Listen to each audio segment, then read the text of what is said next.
আলহামদুলিল্লাহি রাব্বিল আলামিন।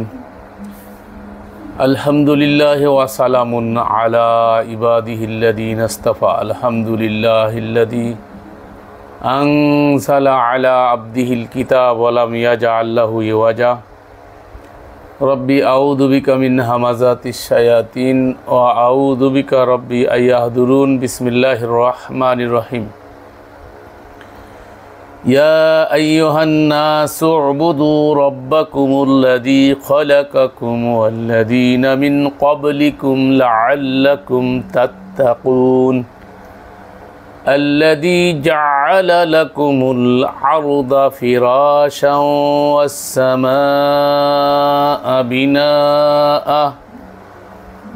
وأنزل من السماء ماء فأخرج به من الثمرات رزقا لكم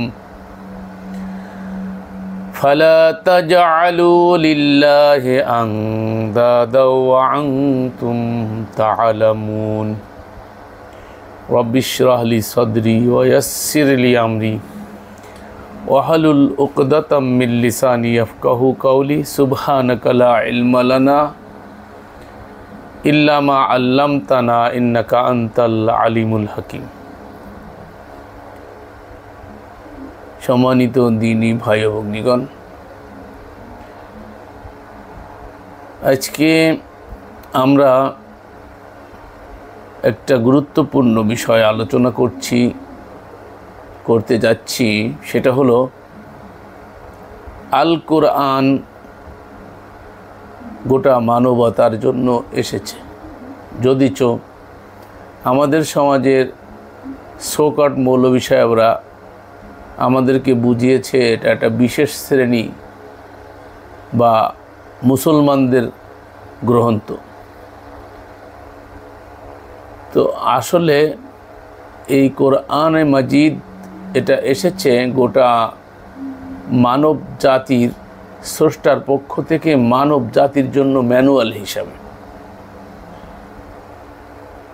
তো এটা কোনো নির্দিষ্ট জনগোষ্ঠীর জন্য নয়। তো এজন্য আমরা আল কোরআনে দেখতে পাই যে তার পরিচয় দিতে গিয়ে আল্লাহ বলছেন এটা হুদাল লিন্নাস, এটা গোটা মানব জাতির জন্য হুদা। কোরআন শুরু হয় মানব জাতিকে সম্বোধন করে, তার আহকামাত, তার বিধিবিধান বর্ণনা করে। তো আমরা আজকে সেই বিষয়টা দেখাবো কোরআনে কত স্থানে আল্লাহ রাব্বুল আলামিন এই মানব জাতিকে লক্ষ্য করেছে। এই মানব জাতিকে লক্ষ্য করে যে কথাগুলো তিনি বলেছেন সেটা আমরা আপনাদের সামনে আজকে তুলে ধরার চেষ্টা করব। আমরা দেখতে পাই কোরআন বিভিন্নভাবে মানব জাতিকে সম্বোধন করেছে কোরআনে কারিমে। যেমন কোরআনে দেখতে পাই ইয়া আইয়ুহান নাস, এটা দিয়ে আল্লাহ কোরআনে বিধিবিধান সংক্রান্ত সর্বপ্রথম আয়াতের সূচনা করেছেন। কোরআনের পরিচয় দিতে গিয়ে সূরা আল বাকারায় আল্লাহ রাব্বুল আলামিন 185-তে বলছেন শাহরু রমাদান আল্লাযী উনজিলা ফীহিল কুরআন হুদাল লিন্নাস, এটা গোটা মানব জাতির জন্য হুদা বা দিক নির্দেশনা বা ক্যাটালগ। ঠিক এই যে নাস শব্দ দিয়ে আল্লাহ রাব্বুল আলামিন নাসদেরকে সম্বোধন করেছেন কোরআনে বিভিন্ন, ইয়া আইয়ুহান নাস, হে মানুষ বা হে মানব মণ্ডলী, নর নারী নির্বিশেষে সকলকেই। তো এর দ্বারা বোঝা যায় এটা এই কিতাবটা কোনো নির্দিষ্ট জনগোষ্ঠীর জন্য মুসলমানদের একচ্ছত্র কিতাব নয়। তো কোরআনে কারিমে আল্লাহ আরও সম্বোধন করছেন ইয়া আহলাল কিতাব, হে আহলে কিতাব, ইয়া আইয়ুহাল্লাযীনা আমানু, হে বিশ্বাসী সম্প্রদায়, ইয়া আইয়ুহান নবী, ইয়া আইয়ুহার রাসূল। এরকম সম্বোধন আমরা দেখতে পাই। তো এগুলো হচ্ছে কোয়ালিটিকে কেন্দ্র করে, ইয়া বানি ইসরাইল, এরকম কোয়ালিটিকে, মানুষের মধ্যে কিছু কোয়ালিটি, সেই কোয়ালিটি নাম ধরে আল্লাহ রাব্বুল আলামিন ডেকেছেন। তবে বিধিবিধান সংক্রান্ত যে বিষয়গুলো সেটা এসেছে মানুষের জন্য, গোটা মানব জাতির জন্য। কোরআনের এই যে নির্দেশনা, এটা মানব জাতিকে বুঝতে দিতে হবে। মানুষ যাতে বুঝতে পারে, একজন হিন্দু সে যেন বুঝতে পারে, যাদেরকে আমরা হিন্দু তথা সনাতনী বলে থাকি, মূলত সনাতনী আমরা হিন্দু বলে তাদেরকে চিনে থাকি, যদি হিন্দু বলে কোনো ধর্মের নাম নয়। সিন্ধু নদের অববাহিকায় যারা অবস্থান করত তখন সিন্ধু থেকে হিন্দু, সিন থেকে হিন্দ, তো এরপরে হিন্দু স্থান, মানে ওই স্থানে যারা বসবাস করে তাকে বলে হিন্দুস্তানি বা হিন্দু সম্প্রদায়। এ অর্থে ইন্ডিয়াতে যারা বসবাস করে তারা মুসলমান হোক, বৈদিক হোক, খ্রিস্টান হোক, তারা সকলেই হিন্দু এই অর্থে। তো এমনিভাবে আমাদের বাংলাদেশে যারা হিন্দু, মুসলমান, খ্রিস্টান যারাই বসবাস করে, এক কথায় তারা বাঙালি। তো এটা হচ্ছে বাংলাদেশের দেশীয় পরিচয় হওয়ার জন্য বাঙালি। তো ঠিক অনুরূপভাবে আল্লাহ সুবহানাহু ওয়া তাআলা কোরআনে কারিম এই যে বিধান, যেটা মহান স্রষ্টা, সকলের রব, সকল মানুষের যিনি, বিশেষ করে সকল মানুষের যিনি স্রষ্টা রব, তার পক্ষ থেকে ম্যানুয়াল এসেছে। এজন্য আজকে আমরা আপনাদেরকে এই বিষয়টা স্পষ্ট করব। কোরআনে কারিমে যতগুলো আয়াত আছে ইনশাআল্লাহ আপনাদের সম্মুখে আমরা তুলে ধরব যে ইয়া আইয়ুহান নাস, হে মানব মণ্ডলী, মানুষকে সম্বোধন করে যে আল্লাহ রাব্বুল আলামিন বিধিবিধানগুলো দিয়েছেন, সেটা ইনশাআল্লাহ আপনাদের সামনে আজকে তুলে ধরব। আমা তৌফিকি ইল্লা বিল্লাহি আলাইহি তাওয়াক্কালতু ওয়া ইলাইহি উনীব। তো এগুলো শুনে আপনারা আন্দাজা করতে পারবেন, বুঝতে পারবেন যে কোরআন সম্বোধন করে নাই কোনো মৌলানা সাহেবকে, কোনো মৌলভী সাহেবকে, কোনো মুফতি সাহেবকে, কোনো মুহাদ্দিস সাহেবকে।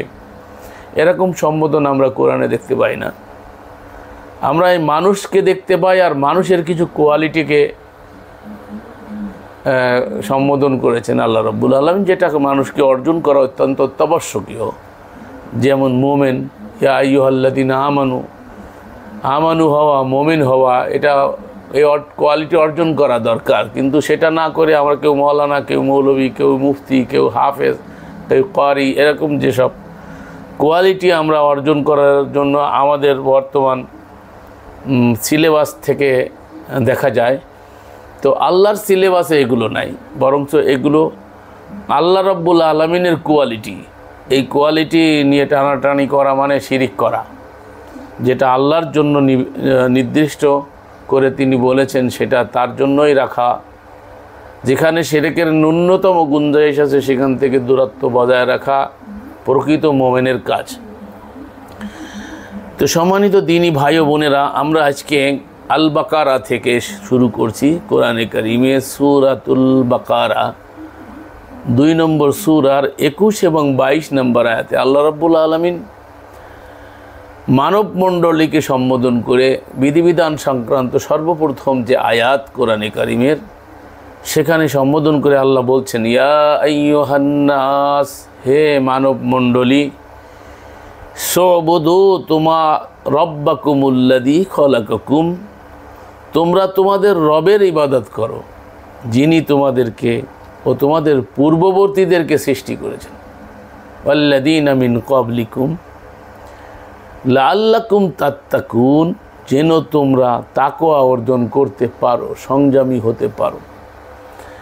তো মূলত এই যে দেখেন নাসদেরকে আহ্বান করছে, সে যেই হোক, আমরা যাতে সে খ্রিস্টান বলছি, ইহুদি বলছি, নাসারা বলছি, সবাই তো ন্যাচারালি সে তো মানুষ, সৃষ্টিগত দিক থেকে সে তো মানুষ। তো এই মানুষকে লক্ষ্য করে বলছে, সে মানুষ, তোমরা সেই রবের ইবাদত করো, রবুদু ইবাদত করো। ইবাদত মানে গুটি কয়েক আনুষ্ঠানিকতা। আল্লাহ কেন মানুষকে লক্ষ্য করে কবে নামাজ পড়তে?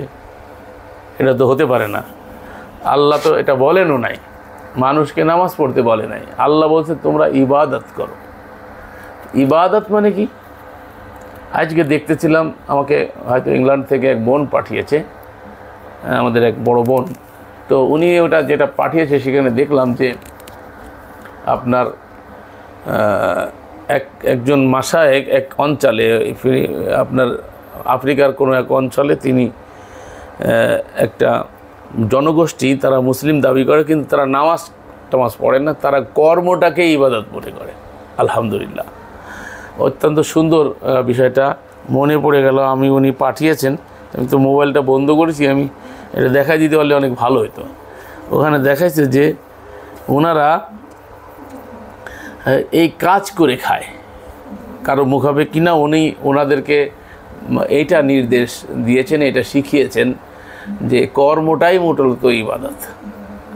তো এই পৃথিবীতে মানুষকে আল্লাহ সুবহানাহু ওয়া তাআলা কর্ম করার জন্য পাঠিয়েছেন, যে মানুষ যে কর্মগুলো করলে এই মানুষগুলো কি হবে, ভালো থাকবে, শান্তিতে থাকবে। সেই জন্য সেভাবে করে আল্লাহ রাব্বুল আলামিন সৃষ্টি করেছেন।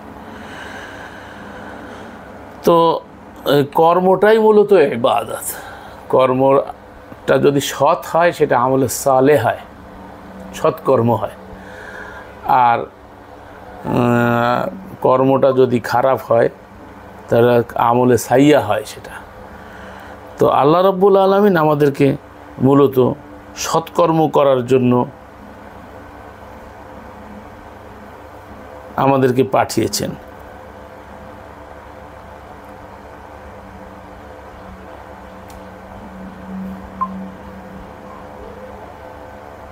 তো এই যে আমরা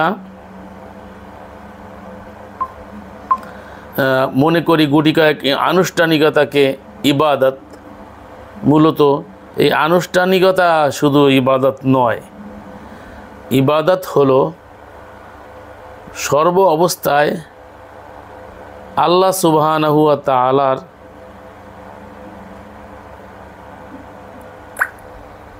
বিধি মোতাবেক কর্ম করা, আল্লাহ রাব্বুল আলামিনের নির্দেশ মোতাবেক কাজ সম্পাদন করা। এটাকে অন্যভাবে আমার বুঝ অনুসারে আমি কোরআন থেকে যে বুঝ পেয়েছি সেটাকে আমি সালাতিহিম দাইমুন 70-23 ভেবে থাকি, যেটা সর্বদা আল্লাহর বিধি মোতাবেক সংযোগে স্থাপন করে আল্লাহর বিধি মোতাবেক কর্ম করাটাই হচ্ছে সালাত। তো আমি ওই বোনের এটা পেয়ে গেলাম, আপনাদেরকে একটু শোনাই, দেখুন।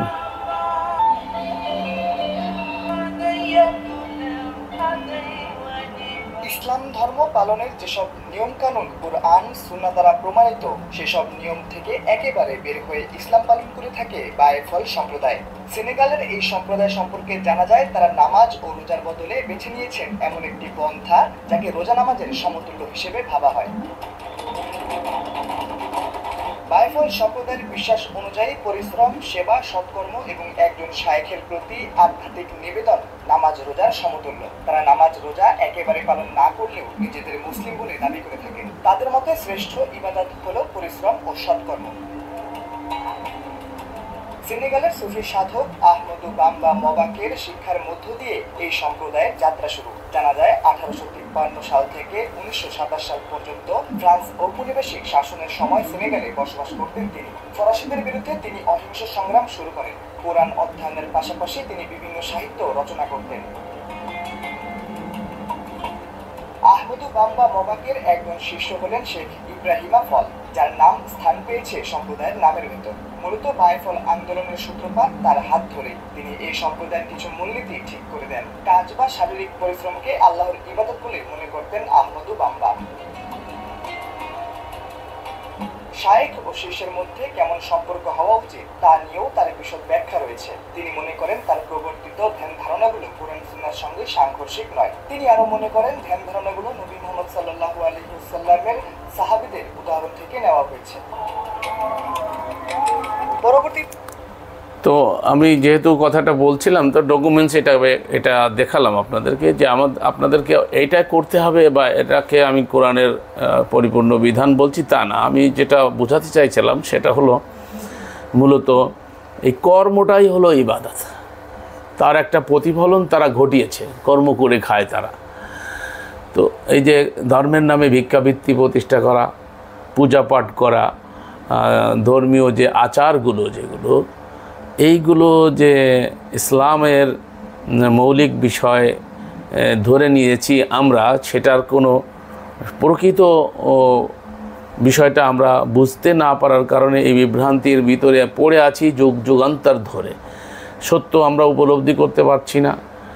কর্মবিমুখ জাতি গঠন করতেছে এই সমস্ত সিলেবাস ভিত্তিক যে শিক্ষা আমাদেরকে দেওয়া হচ্ছে, সেখান থেকে ইল্লা মাশা আল্লাহ কর্মবিমুখ জাতি বেশিরভাগ তৈরি হচ্ছে, যারা কাজ কাম কিছু করে না, মানে এই ধর্মীয় আচার অনুষ্ঠানের মধ্যেই তাদের কর্মকে সীমাবদ্ধ করে, আর তারা মনে করে আল্লাহ খাওয়াবে। এরকম একটা জাতি তৈরি হচ্ছে। অনেক কিছু সংগঠনও আমাদের হিন্দুস্তান থেকে বের হয়েছে, যারা জাতিকে বিভিন্ন চিল্লার নামে কর্মবিমুখ করে তাদেরকে ঘর থেকে নিয়ে যায়। তো নিয়ে যে তারা বিশেষ ইবাদতের অনুশীলন করায় তারা। তো এটা আল্লাহ রাব্বুল আলামিন সমস্ত মানব মণ্ডলীকে লক্ষ্য করে বলছে, ইয়া আইয়ুহান নাস, হে মানব মণ্ডলী, সোবুদু, তোমরা ইবাদত করো, মানে আইন মানো, কানুন মানো, বিধান মানো, বিধান মানে দাসত্ব করো কার?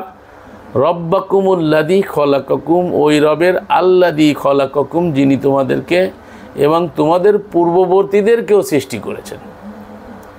এখানে লক্ষণীয় বিষয় হলো কি, যে কেন আমরা আল্লাহর ইবাদত করব বা তার আইন মানব, তার কানুন মানব। বিশেষটা এখন ভেরি সিম্পল, সেটা হলো যে কোনো জিনিস যে আবিষ্কার করে সেটাকে পরিচালনা কিভাবে করতে হবে তার দিক নির্দেশনা, ম্যানুয়াল বা ক্যাটালগ তিনি দিয়ে থাকেন। মোবাইল যিনি আবিষ্কার করেন, তিনি মোবাইল কিভাবে চালাইতে হবে তার জন্য একটা বুক দেয়, ম্যানুয়াল দেয়। তো ঠিক অনুরূপভাবে আমাদেরকে যেহেতু তিনি সৃষ্টি করেছেন, সেজন্য তার আইন মানা, তার কানুন মানা আমাদের জন্য অপরিহার্য। আমাদের জীবনের কল্যাণ আর অকল্যাণ সম্পর্কে, ভালো আর মন্দ সম্পর্কে তিনিই সব থেকে ভালো জানেন। এজন্য তিনি আমাদেরকে স্পষ্টত বলছেন, হে মানব মণ্ডলী, সমস্ত মানুষকে লক্ষ্য করে কথাটা বলা হচ্ছে। এটা কোনো মুসলমান, তথাকথিত মুসলমান এবং মুসলমানদের যে সমস্ত ফেরকা সবাই নিজেদেরকে মোমেন মুসলিম দাবি করে, তাদের জন্য না। আল্লাহ বলছি, ইয়া আইয়ুহান নাস, হে মানব মণ্ডলী, সো'বুদু, তোমরা আইন মানো, কানুন মানো, দাসত্ব করো, বিধান মেনে চলো তার, রব্বাকুমুল্লাযী খলাকাকুম, তোমাদের যিনি সৃষ্টি করেছেন, এবং আল্লাযীনা মিন ক্বাবলিকুম, এবং তোমাদের পূর্ববর্তীদেরকে সৃষ্টি করেছেন। তাহলে তোমরা কি হবে? আল্লাহ বলছে, লাআল্লাকুম তাত্তাকুন, তাহলে তোমরা সংযমী হতে পারবে, মুত্তাকি হতে পারবে। মুত্তাকির অর্থ হচ্ছে বেঁচে বেঁচে চলে, যে সংযমী, যেটা নির্দেশ করেছেন সেটা মেনে চলা, যেটা নিষেধ করেছেন তার থেকে বেঁচে থাকে, যে তাকে বলে কি? মুত্তাকি। তাহলে বোঝা যায় যে আল্লাহর ইবাদত বা আল্লাহর আইন ও কানুন আর আল্লাহর দাসত্ব বলতে এইটাই বোঝায় যে আল্লাহর আইন ও কানুন যিনি মেনে চলেন তিনি হচ্ছেন কি? ইবাদতকারী। তো এই যিনি ইবাদতকারী, তো ইবাদতের উদ্দেশ্য কি?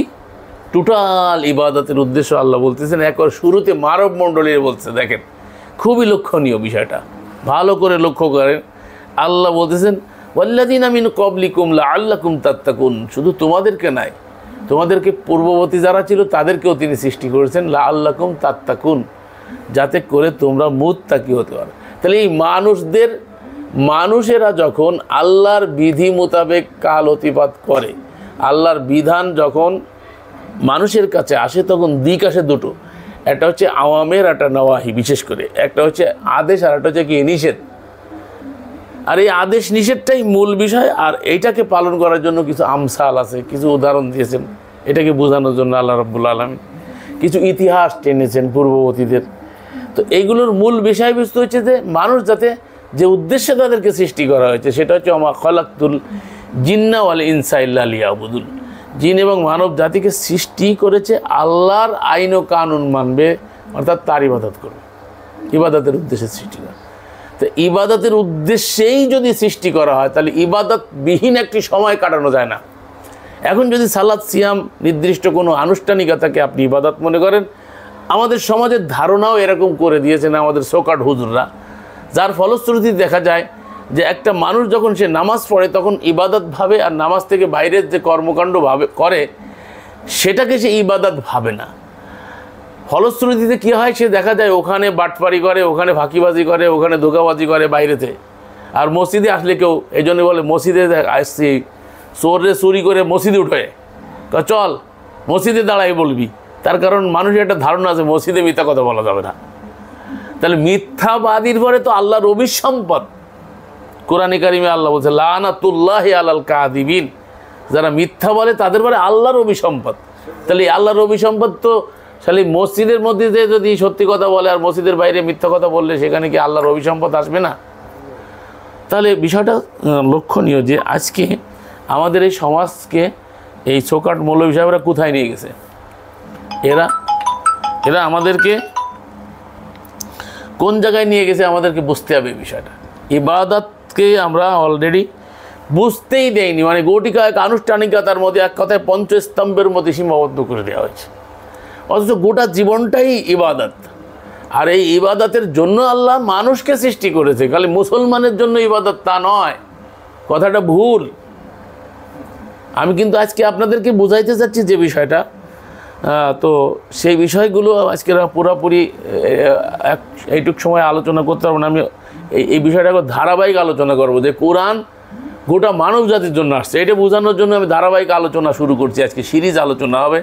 আমি প্রত্যেককে দেশ বিদেশে যেখানে আছেন তাদের সকলকেই স্বনির্বন্ধ অনুরোধ করব, আপনারা এই বিষয়টা নিজেরা উপলব্ধিতে আনুন এবং গোটা পৃথিবীর মানুষের কাছে বিষয়টা ছড়িয়ে দিন। আমাদের চ্যানেলকে সাবস্ক্রাইব করে হোক অথবা এই ভিডিও অন্যের কাছে দিয়ে হোক, যেভাবে হোক আপনারা মানুষের কাছে পৌঁছে দেন। সেই হিন্দু হোক, খ্রিস্টান হোক, বৌদ্ধ হোক, যেই নামেই হোক না কেন, মানুষ নর আর নারী হলে হয়। তার জন্য এই কোরআন এসেছে, এটা আমি কোরআন থেকে প্রমাণ করে দিচ্ছি।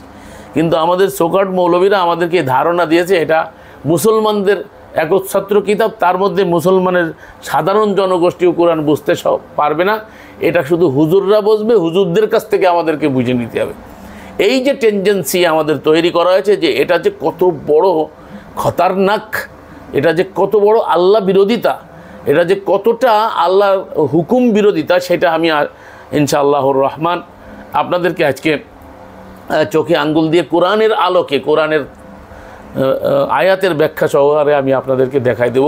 যত জায়গায় কোরআনে এই কথাগুলো আল্লাহ ইয়া আইয়ুহান নাস বলেছেন, আমার আলোচ্য বিষয় ইয়া আইয়ুহান নাস, কোরআনের মূল সম্বোধন, কোরআনের বিধিবিধান মানব জাতির জন্য। সেজন্য আল্লাহ রাব্বুল আলামিন কোরআনে কত স্থানে এই কথাটা বলেছেন। আমি এখন আপনাদেরকে যে আয়াতটা আলোচনা করছি একেবারে বিধিবিধান সংক্রান্ত কোরআনের সর্বপ্রথম যে আয়াতটা, সেটা হলো ইয়া আইয়ুহান নাস। এটা হচ্ছে সূরা আল বাকারার 21 এবং 22 আলোচনা করতেছি। তো এখানে থেকে দেখেন, তো এরপরে বলছে যিনি তোমাদের জন্য জমিনকে বিছানা এবং আসমানকে তোমাদের জন্য, আমরা অনুবাদ করেছি কারিগর, আর সব জায়গায় অনুবাদ করেছে ছাদ, বিনা ওয়াস সামা বিনা ওয়া আনজালা মিনাস সামাই মাআন ফাআখরাজা বিহি মিনাস সামারাতি রিজকাল লাকুম। তো আসমানকে ছাদ বানাইলে ছাদের তো কিছু পড়ে না ভাই, ছাদের থেকে কিছু পড়ে, আটকায় দিলে ছাদ মানে কোনো জিনিসকে আটকায় দিয়া। তো ছাদ স্বরূপ অনেকেই নিয়েছেন, কিন্তু আল্লাহ বিনা বলেছেন। আর ছাদের আরবি হচ্ছে সাকপুন। এটা আমরা একটা ভিডিওতে আপনাদেরকে জানাইছিলাম, আমাদের কোরআনের অনুবাদ আর অন্যদের কোরআনের অনুবাদের পার্থক্য দেখাইতে গিয়ে ওখানে দেখাইছিলাম এই 22 নম্বর 22 নম্বর আয়াতের বিষয়টা। অন্য কোন আয়াতে ছাদের আরবি আছে কোরআনে কারিমে, সেটা আমরা সেখানে দেখিয়ে দিয়েছি।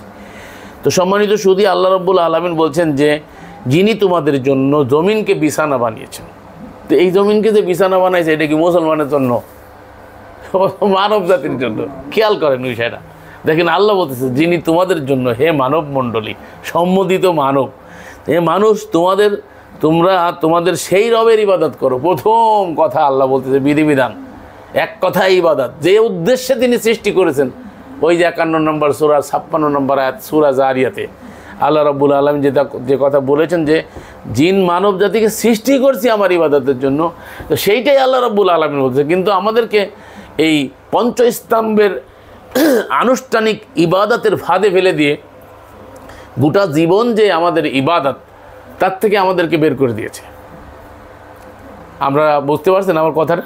হৃদয়ঙ্গম করতে পারছেন? বুঝতে পারছেন যে বিষয়টা বোঝার চেষ্টা করুন যে বিষয়টা আসলে কি হচ্ছে, কোথায় আমাদেরকে নিয়ে যাওয়া হয়েছে।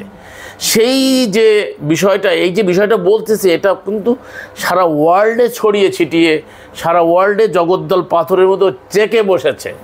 সেই জায়গা থেকে আপনাদেরকে মানে সত্যটাকে উদ্ঘাটন করতে হচ্ছে আমাদেরকে। তা কতটা চাপের মুখে, কতটা জিম্মাদারি নিয়ে এই কথাগুলো আমাদেরকে বলতে হচ্ছে, এটা আপনারা আশা করি বোঝার চেষ্টা করবেন যে এটা খুবই গুরুত্বপূর্ণ বিষয়, যে আমাদেরকে বুঝতে হবে যে এই বিধান কোনো একক জনগোষ্ঠীর জন্য আসে নাই, এটা গোটা মানব জাতির জন্য এসেছে এই কোরআন। তো এই মানব জাতির কাছে মেসেজ পৌঁছানো আমাদের প্রত্যেকেরই নৈতিক দায়িত্ব। সেই জায়গার থেকে আজকে আমি এই আলোচনাটা করতে চাচ্ছি। আমাদের হুজুররা মানুষদেরকে এই বিষয় থেকে বিমুখ করে রেখেছে এতকাল। মানুষ বুঝে নিয়েছে যে কোরআনটা হচ্ছে মুসলমানদের কিতাব, কিন্তু মুসলমান একটা কোয়ালিটি, মুসলমান তো নয়, মুসলমান তো ফার্সি, মুসলিম আল্লাহর ভাষায়, আর মুসলিমিন হচ্ছে বহুবচন। তো এই মুসলিমিন হচ্ছে একটা কোয়ালিটি, সেটা অর্জনের নাম, এই মানুষেরা অর্জন করবে। তো সে যেখানেই থেকেও, যে ভাষায় থেকেও, ইহুদির মধ্যে থেকেও করতে পারে, খ্রিস্টানের মধ্যে থেকেও করতে পারে, সে মুসলিম হতে পারে। সে যদি শান্তিকামী হয়, সে যদি একক আল্লাহকে মেনে সৎকর্ম করে, আত্মসমর্পণ করে, শিরক না করে, হিন্দুর ঘরে থেকে করা যায় না, যদি ইচ্ছা করে করা যায়। তো আমরা তো মনে করছি যে মুসলমান না হইলে, কলমা না পড়লে, এই যে কলমা পড়ে মুসলমান বানায়, কোথায় আছে? আমি তো এই কলমা পড়ে যেটা দিয়ে মুসলিম হতে হয় সেটা আমরা আপনাদেরকে দেখাইছি। আমরা কিভাবে ইসলামে প্রবেশ করতে হয় ইতিপূর্বে আমাদের ভিডিওগুলোর মধ্যে আমরা দেখাইছি, সেগুলো আপনারা দেখে নেবেন। তো সেখান থেকে আপনারা শিক্ষা গ্রহণ করবেন।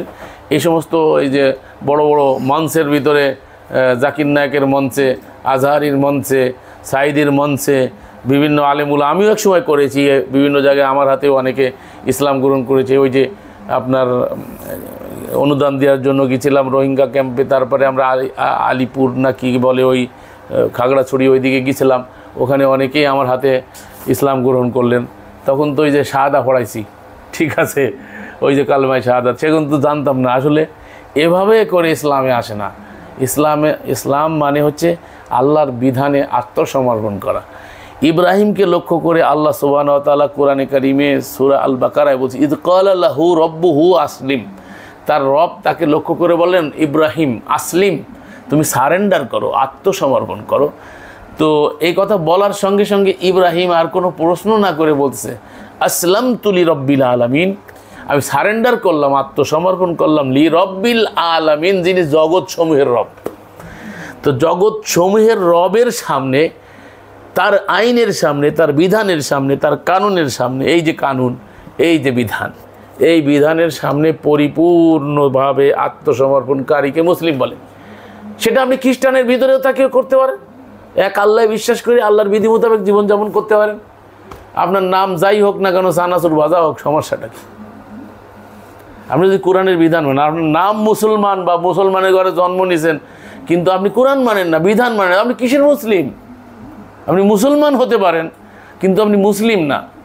তো মুসলিম তো কোয়ালিটির নাম, সেটা তো অর্জনের বিষয়। এই মানুষেরাই এই কোয়ালিটিকে অর্জন করবে, সে যেখানে থাকে করুক না কেন, সেখানে থেকে সে এই কোয়ালিটি অর্জন করতে পারে। তো আমি সেই কথাটা বোঝাচ্ছিলাম, যিনি তোমাদের জন্য আকাশকে, জমিনকে বিছানা বানিয়েছেন, আকাশকে ছাদ স্বরূপ, যদিচ আমরা কারিগর লিখেছি, আর তিনি আকাশ হতে পানি বর্ষণ করেন। ওয়া আনজালা মিনাস সামাই মাআন, আকাশ থেকে পানি বর্ষণ করে, এবং অথবা তার দ্বারা তোমাদের জন্য জীবিকা স্বরূপ ফলমূল সমূহ উৎপাদন করে। অনেক আসমানি কিতাব বলে, একটা কথা এনে প্রসঙ্গ ক্রমে বলে যায়। তো এরকম কোনো কথা আমরা পাই না। কিতাব আকাশ থেকে ধরাস করে নামছে, এরকম কোনো বিষয় না। আসলে এটা আসার যে সিস্টেম, যে ওয়াহি, এগুলো অনেকে বোঝে না, ওটা অন্য প্রসঙ্গ। শুধু এতটুকুন বলে রাখলাম। দেখেন এখানে আল্লাহ বলছে, ওয়ানজালা মিনাস সামাই মান, আসমান থেকে তিনি পানি নিচের থেকে নিয়ে যায়, সেটাকে নুলাবানিকে মিষ্টি করে আবার মেঘমালা দিয়ে তিনি আকাশ থেকে আবার পানি আমাদের জন্য বৃষ্টি বর্ষণ করেন। বৃষ্টি বর্ষণ করে তারপরে কী বলেন, জীবিকা স্বরূপ, জীবিকা ফলমূল সমূহ উৎপাদন করে, অথবা তার দ্বারা তোমাদের জন্য জীবিকা স্বরূপ ফলমূল সমূহ উৎপাদন করে। তো এই যে আল্লাহ রাব্বুল আলামিন, অতএব তোমরা জেনে শুনে আল্লাহর সাথে কাউকে আন্দাজ শরীক করিও না। দেখেন, সমকক্ষ দাঁড় করিও না তার সাথে, এই যে দাবি আল্লাহ, যেহেতু আমি বানাইছি তো এটা স্বীকারোক্তিটা দাও। আমি তোমাদেরকে বানাইছি, তো আমার আইন মানো, আমার কানুন মানো, আমার বিধানটা মানো। কি জন্য? তোমাদের কল্যাণে। রাষ্ট্র যে বিধানটা দেয়, তো রাষ্ট্রের মানুষের জনগণের কল্যাণেই দেয়। তো আল্লাহ রাব্বুল আলামিনের কিংডমে যারা বসবাস করতে চায়, শান্তির রাজ্যে, যাকে আল্লাহর যে ব্যবস্থা, তার নাম দিন, আরবিতে দিন বলা হয়, বাংলা হচ্ছে জীবন ব্যবস্থা। তো এই জীবন আল্লাহ প্রদত্ত কিংডম জীবন ব্যবস্থায় যারা বসবাস করতে চায়, তাদের জন্য আল্লাহ রাব্বুল আলামিন বলছেন যে আমি যেহেতু তোমাদেরকে বানিয়েছি, আমি তোমাদের একমাত্র স্রষ্টা, অতএব ইবাদত করো, দাসত্ব করো, আইন মানো, কানুন মানো আমারই। এটাই একেবারে 1 নম্বর আয়াতে। আজকে 30 মিনিট হয়ে গেল, তো আমরা 30 মিনিটের ঊর্ধ্বে আর যাব না। এই বিষয়ে আমরা আমাদের শ্রোতা যারা আছেন সকলকে সনির্বন্ধ অনুরোধ করব যে আপনারা এই আমাদের আলোচনাগুলো ধারাবাহিকভাবে শুনবেন। আমরা এই ইয়া আইয়ুহান নাসের আলোচনা যদি আমরা সবগুলো আয়াত আপনাদের সামনে ধারাবাহিকভাবে তুলে ধরবো ইনশাআল্লাহ।